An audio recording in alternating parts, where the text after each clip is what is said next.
ကျမတို့ရဲ့ channel ကနေပြန်လည်ကြိုဆိုလိုက်ပါတယ်။နိုဝင်ဘာလ26ရက်နေ့နနက်ခင်းသတင်းများကိုစတင်တင်ဆက်ပေးမှာဖြစ်ပါတယ်။ပထမသောသတင်းတစ်ခုအနေနဲ့မကွေးတိုင်း6မြို့နယ်တွင်စစ်သား4ဦးတနက်တက်လက်ယူဆောင်လာပြီးအလင်းဝင်ရောက်ခဲ့ကြောင်း6မြို့နယ်ပြည်သူ့ကာကွယ်ရေးအဖွဲ့ပကဖမှတာဝန်ရှိသူကပြောဆိုပါတယ်။နိုဝင်ဘာလ25ရက်နေ့တွင်စစ်တပ်မှစစ်သား4ဦးသည်တနက်တက်လက်ယူဆောင်လာပြီး6မြို့နယ်ပြည်သူ့ကာကွယ်ရေးအဖွဲ့ပကဖထံသို့အလင်းဝင်ရောက်လာခဲ့ခြင်းဖြစ်ကြောင်းသိရပါတယ်။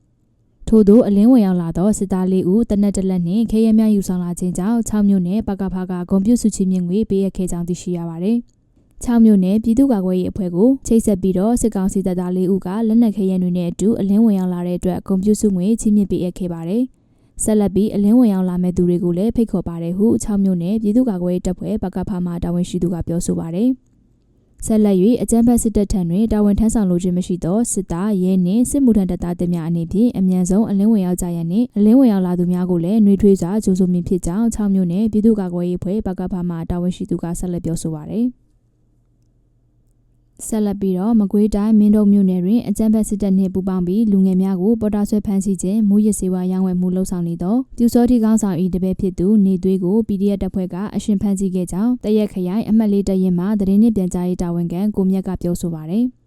နိုဝင်ဘာလ25ရက်နေ့နနက်7:00နာရီခန့်တွင်မင်းတုံမြို့နယ်ညောင်ဝင်းသာကျေးရွာတွင်နေထိုင်သောအကြမ်းဖက်စစ်တပ်နှင့်ပူးပေါင်းပြီးလူငယ်များကိုပေါ်တာဆွဲဖမ်းဆီးခြင်းမူရစ်စေရောင်းဝယ်မှုများလှုပ်ဆောင်နေသောပြူစောတိကောင်းဆောင်ဖိုးပြ၏တပည့်ဖြစ်သူနေသွေးကို PDF တပ်ဖွဲ့ကပသိမ်မုံရွာလမ်းပိုင်းတွင်မူရစ်စေဝါများနှင့်အတူအရှင်ဖမ်းဆီးခဲ့ကြောင်းသိရှိရပါသည်။ထို့သောဖမ်းဆီးရမိသောပြူစောတိကောင်းဆောင်ဖိုးပြ၏တပည့်ဖြစ်သူနေသွေးထံမှမူရစ်စေဝါ WY အလုံးရေ1000သိမ်းဆည်းရရှိခဲ့ကြောင်းထို့ပြင်နေသွေးဆိုသူပသိမ်မုံရွာလမ်းပိုင်း၌ခရီးသွားပြည်သူများထံမှစက်ကြီးတောင်းခံပြီးကျေးရွာအတွင်းရှိအကြမ်းဖက်စစ်တပ်နှင့်အတူလူငယ်များကိုလိုက်လံပေါ်တာဆွဲဖမ်းဆီးခြင်းများလည်းလှုပ်ဆောင်နေကြောင်းသိရှိရပါသည်။နေသွေးကမင်းတုံမြို့နယ်ပြူစောတိကောင်းဆောင်ဖိုးပြနှင့်အတူညောင်မင်းသားကျေးရွာကိုအခြေပြုပြီးတော့မူရစ်စေဝါမှောင်ခိုရောင်းချတာလောင်းကစားတွေလည်းလုပ်တယ်ပသိမ်မုံရွာလမ်းပေါ်မှာလည်းဂိတ်တွေဖွင့်ပြီးခရီးသွားပြည်သူတွေစီကပတ်စံတောင်းတယ်တပ်သားသစ်စုဆောင်တဲ့နေရာတွေစစ်ကြောင်းထိုးတဲ့နေရာတွေမှာသူတို့တွေကပါဝင်ကြတယ်။လက်ဗဒန်းကျေးရွာအုပ်စုကတခြားကျေးရွာတွေမှာစစ်ခွေးတွေနဲ့ပူးပေါင်းပြီးပေါ်တာဆွဲဖမ်းဆီးတာတွေလည်းလှုပ်ဆောင်နေ။သူ့ကိုတွေ့တော့သတင်းရလို့ဖမ်းလိုက်တာမင်းတို့မျိုးဘက်ကိုစိုက်ကဲနဲ့သူတူရဲထွက်သွားတဲ့ချိန်ကျွန်တော်တို့သတင်းရလို့စောင့်ပြီးဖမ်းလိုက်တာ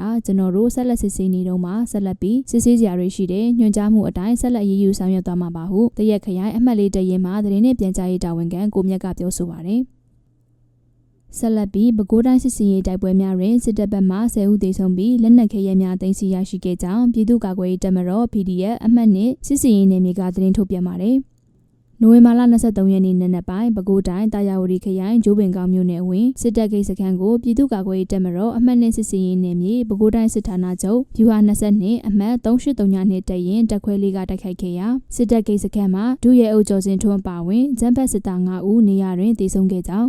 စစ်သား2ဦးထပ်မံထိခိုက်ဒဏ်ရာရရှိက၎င်းတို့ကင်ဆောင်အသုံးပြုသောလက်နက်များကိုသိမ်းဆည်းရရှိခဲ့ကြောင်းသိရပါသည်။ထို့ပြင်နိုဝင်ဘာလ23ရက်နေ့ပဲခူးတိုင်းပေါင်းတက်မြို့နယ်မှတ်တိုင်နယ်မြေရဲစခန်းမှာကြောက်ကြီးတောင်အထိုင်တပ်စခန်းသို့အင်အားဖြည့်တင်ရန်စစ်သား30ခန့်တင်ဆောင်လာသည်။ဖော်ကားကိုလည်းအမှတ်နဲ့စစ်စင်ရေးနယ်မြေပဲခူးတိုင်းစစ်ဌာနချုပ်ဗျူဟာ21အမှတ်3631တပ်ရင်းတပ်ခွဲ9ကမိုင်းဆွဲတိုက်ခိုက်ခဲ့ကြောင်းသိရပါသည်။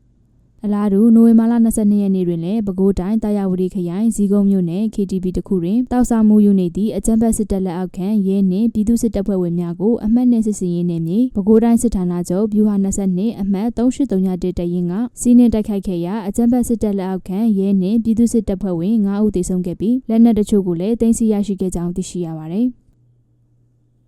ဆက်လက်ပြီးတော့နောက်ထပ်သတင်းတစ်ခုအနေနဲ့အကြမ်းဖက်ဒုကောင်ဆောင်ဆိုဝင်းကစစ်ဦးစီးအရာရှိချုပ်၄ဒုတိယဗိုလ်ချုပ်ကြီးဇော်ဝင်းမြင့်ကိုအရက်ဖက်ဝင်ကြီးဌာနသို့ပြောင်းရွှေ့လိုက်ပြီးတပ်မတော်လေးမှဗိုလ်ချုပ်ထုံးဝင်းကိုအစားထိုးခန့်အပ်လိုက်ကြောင်းလေတပ်အတိုင်းဝိုင်းနှင့် CDM ဗိုလ်ကြီးစင်ရောမှပြောဆိုထားပါတယ်။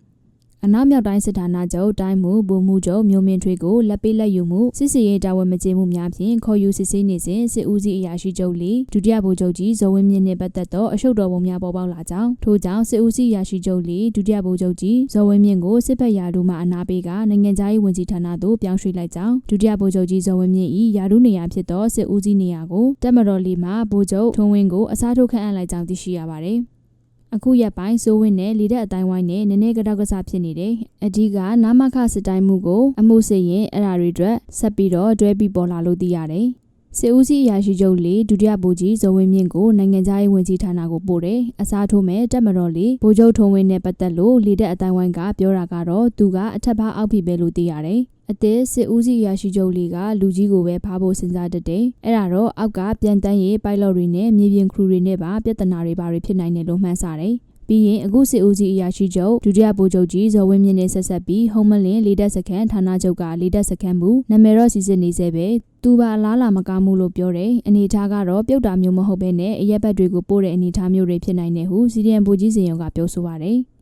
လက်ရှိစစ်ဦးစီးရာရှိချုပ်လေးဒုတိယဗိုလ်ချုပ်ကြီးဇော်ဝင်းမြင့်ကိုယာဒုမှအနာပေးနေရာရွှေ့ပြောင်းမှုကြောင့်၎င်းနှင့်ဆက်ဆက်နေသောဟုံးမလင်းလေတပ်စခန်းမှာအရာရှိကြီးများလည်းစစ်ဆေးခံရမည်ဆိုသောသတင်းများထွက်ပေါ်နေကြောင်းသိရပါတယ်။ဆက်လက်ပြီးတော့မကွေးတိုင်းနမ်မောက်မြို့နယ်တွင်စစ်ကြောင်းထိုးရန်ထွက်လာသောစစ်တပ်ကိုကြားဖြတ်တိုက်ခိုက်ရာစစ်သား10ဦးသေဆုံးခဲ့ကြောင်းပြည်သူ့ကာကွယ်ရေးတပ်မတော်အမှတ်933တရင်၏တရင်မှုဗိုလ်အောင်ကပြောဆိုပါတယ်။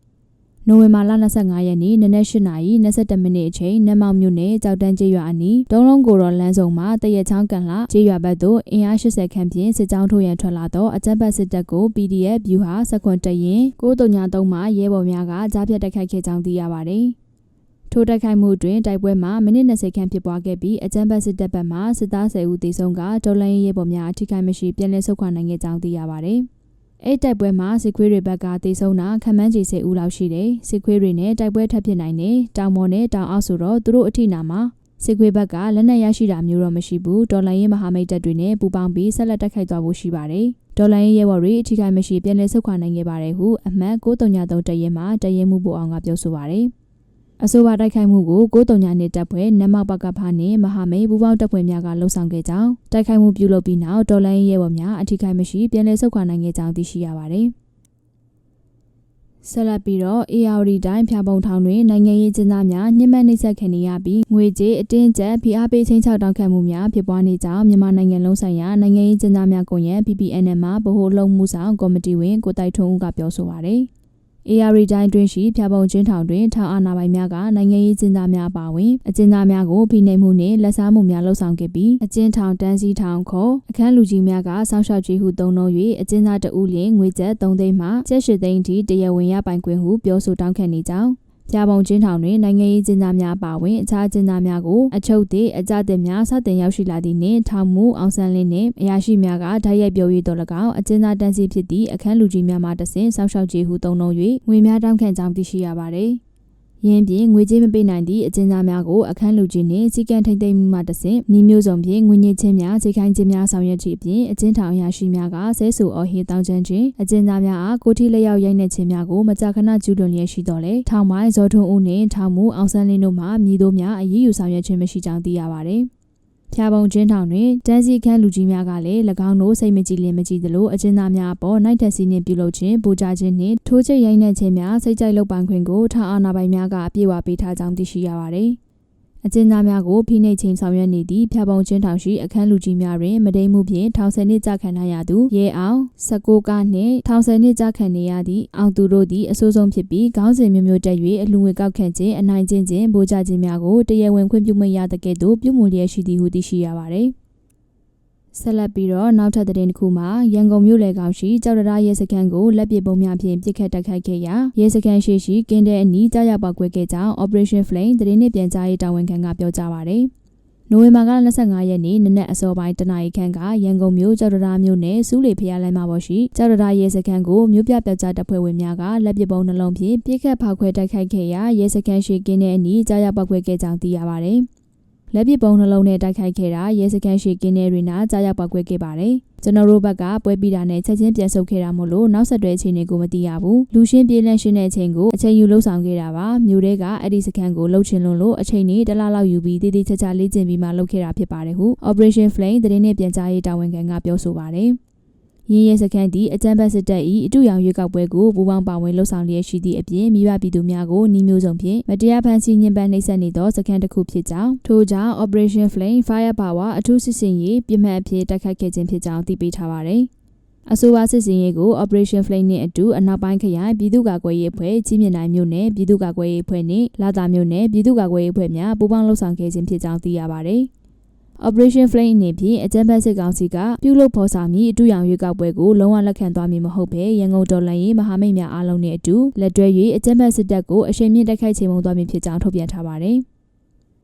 ဆက်လက်ပြီးတော့နောက်ဆုံးသတင်းတစ်ခုအနေနဲ့ကရင်ပြည်နယ်ထိုင်းမြန်မာနယ်စပ်မြဝတီမြို့နယ်မင်းလက်ပံကျေးရွာတွင် KNU နှင့်စစ်တပ်ကြားတိုက်ပွဲဖြစ်ပွားပြီးနောက် DKBA ကလုံခြုံရေးယူထားသောကြားဖြတ်လုပ်ရုံများကို KNU ကဝင်ရောက်စီးနင်းခဲ့ကြောင်း KNU ကတရားဝင်သတင်းထုတ်ပြန်ပါတယ်။နိုဝင်ဘာလ21ရက်နေ့မြဝတီမြို့နယ်မင်းလက်ပံကျေးရွာတွင် KNU နှင့်စစ်တပ်ကြားတိုက်ပွဲဖြစ်ပွားခဲ့ကြောင်းစစ်တပ်ဘက်မှဗျူဟာမှူးနိုင်လွင်ဦးဆောင်သောတပ်များနှင့် DKBA မှဆိုင်းကျော်လှဦးဆောင်သောပူးပေါင်းတပ်ဖွဲ့များကမင်းလက်ပံရှိ KNU တပ်စခန်းများကိုထိုးစစ်ဆင်တိုက်ခိုက်လာခြင်းဖြစ်ကြောင်းတိုက်ပွဲဖြစ်ပွားပြီးနောက် DKBA စခန်းကို KNU ကသိမ်းပိုက်နိုင်ခဲ့ပြီး DKBA တပ်ဖွဲ့ဝင်230ကျော်လက်နက်ချခဲ့ကြောင်းသိရပါတယ်။ယင်းနောက် DKBA တပ်ဖွဲ့များတပ်ဆွဲထားသောအထက်ထက်သောလုံခြုံရေးစီမံများဖြင့်ကြီးမားသောဂိတ်များပါရှိသည့်လုံခြုံရေးအဆင့်မြင့်သောခြံဝင်းကြီးတစ်ခုကိုသိမ်းပိုက်ရရှိခဲ့ပြီးလူရပေါင်းများစွာကိုတရားမဝင်ချုပ်နှောင်ထားသည့်ကြားဖြတ်လုပ်ရုံများကိုတွေ့ရှိခဲ့ရကြောင်း KNU ကဆိုပါတယ်။ KNU တပ်များကအဆိုပါကြားဖြတ်လုပ်ရုံတွင်ပတ်ဝန်းကျင်ကိုချက်ချင်းပိတ်ဆို့ပြီးရာဇဝတ်မှုများတွင်ပါဝင်သည်ဟုတန်တရားရှိသူများထွက်ပြေးခြင်းမှတားဆီးနိုင်ခဲ့ကြောင်းနိုဝင်ဘာလ22ရက်နေ့တွင် KNU ကလူကုန်ကူးမှုခံထားရသောတားကောင်များကိုကိစ္စရပ်နှင့်လိမ်လည်မှုလုပ်ငန်းများကိုဖျက်ဆီးရန်မြေပြင်အကဲဖြတ်အဖွဲ့နှင့်လုပ်ငန်းဖွဲ့စည်းကိုဖွဲ့စည်းခဲ့ကြောင်း KNU ခေါင်းဆောင်ပိုင်းကထိုင်းအာဏာပိုင်များနှင့်နိုင်ငံတကာအေဂျင်စီများသို့အသိပေးကြောင်းကြားပြီးအကြံဉာဏ်များရယူကာဖြစ်စဉ်ကိုစနစ်တကျကင်တွယ်ဆောင်ရွက်ရန်စီစဉ်ခဲ့ကြောင်းခြံဝင်းကိုပိတ်ဆို့ထားပြီးပိတ်မိနေသူကိုမှတ်ပုံတင်နှင့်ခွဲခြားရန်ကာကွယ်ပေးရန်နှင့်ဘေးကင်းစွာပြောင်းရွှေ့ရန်တပ်တေကန်ထောက်ထားများစုဆောင်းရန်အတွက်အကူအညီများတောင်းခံခဲ့ကြောင်းသိရပါသည်KNU ဒုတိယဥက္ကဋ္ဌနှင့်အကြီးတန်းခေါင်းဆောင်များဦးဆောင်သောအစည်းအဝေးကော်မတီမြေပြင်ဖွဲ့နှင့်အနီးကပ်ကြီးကြပ်ကိုကဲ၍စီမံမှုများဆောင်ရွက်နေကြောင်းနိုဝင်ဘာလ23ရက်နနက်9:00နာရီချိန်အဖွဲ့ဝင်10ဦးပါ KNU မြေပြင်အကဲခတ်အဖွဲ့က KNU လုံခြုံရေးတပ်ဖွဲ့များ၏အဆောင်ရှောက်ဖြင့် DKBA ၏ကြားဖြတ်ခြံဝင်းကြီးတွင်သို့ဝင်ရောက်ခဲ့ကြောင်း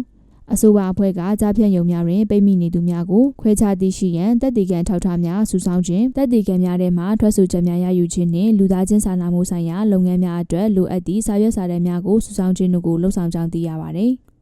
ကြားဖြတ်ခြံဝင်းတွင်တွဲဆုံမွေးမြတ်မှုများကိုဆောင်ရွက်ခဲ့ရာဖိလစ်ပိုင်နိုင်ငံသားတဦးကအမေရိကန်နိုင်ငံသားများကိုလိမ်လည်တာဝန်ထခံထားရပြီးတစ်လလျှင်အမေရိကန်ဒေါ်လာ9သိန်းထိရရှိကြောင်းထပ်မံစုံစမ်းစစ်ဆေးမှုများလှုပ်ဆောင်ရန်လိုအပ်ကြောင်းတခြားလူသမားတဦးကလည်းလစာလုံးဝမရကြောင်းပြောဆိုပါတယ်။ KNU အနေဖြင့်ကြားဖြတ်အဆောက်အုံဝင်းနှင့်ပတ်သက်၍စိုးရိမ်ပူပန်မှုများရှိနေပြီးနိုင်ငံတကာပူးပေါင်းဆောင်ရွက်ရေးတောင်းဆိုကြောင်းအခြေအနေများမှာလျင်မြန်စွာပြောင်းလဲနေပြီး KNU မြေပြင်အဖွဲ့နှင့်ခြံဝင်းအတွင်းပိတ်မိနေသောနိုင်ငံများပြားမှအရက်သားများအတွက်အသက်အန္တရာယ်ကိုချိန်ချောက်မှုများတိုးလာနေကြောင်း KNU ကအကူအညီတောင်းခံပါတယ်။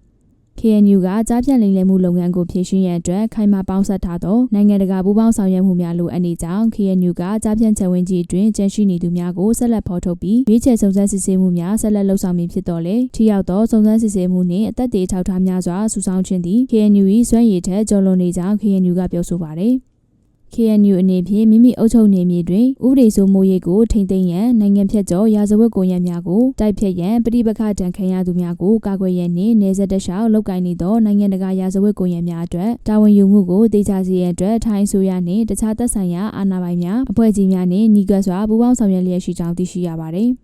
။ဒီကနေ့မှာတင်ဆက်ပေးသွားတဲ့သတင်းများကိုကြည့်ရှုနားဆင်ပေးကြတဲ့ပရိသတ်အားလုံးကိုကျေးဇူးတင်ပါတယ်။